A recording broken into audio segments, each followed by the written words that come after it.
bienvenue à cette première capsule Aujourd'hui-Demain, support supplémentaire, vous l'aurez deviné, de notre réflexion sur l'avenir de la bibliothèque publique Horizon 17, mais aussi sur d'autres réflexions, d'autres idées sur le futur de la bibliothèque publique.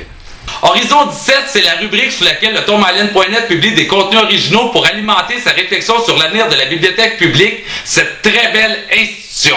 Le 17, vous l'aurez peut-être deviné, fait référence à l'année 2017. C'est dans 3 ou 4 ans, selon que l'on compte les mois ou pas. 2017, c'est bientôt. Il y a urgence de procéder. Il y a urgence également de débattre.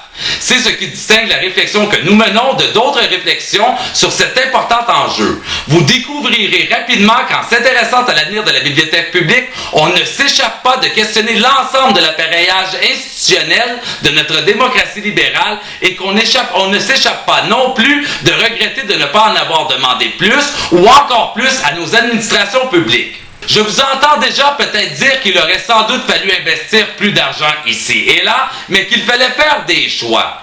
Sans rejeter vos arguments, je vous invite à travers les capsules Aujourd'hui-Demain à considérer la bibliothèque comme un haut lieu de culture, un haut lieu du domaine des idées, un haut lieu de la créativité humaine, un grand chapiteau sous lequel se célèbre l'imagination comme une ressource non renouvelable. Notre créativité, c'est notre or, c'est nos diamants, c'est notre pétrole. Et c'est à nous d'exploiter cette précieuse ressource adéquatement.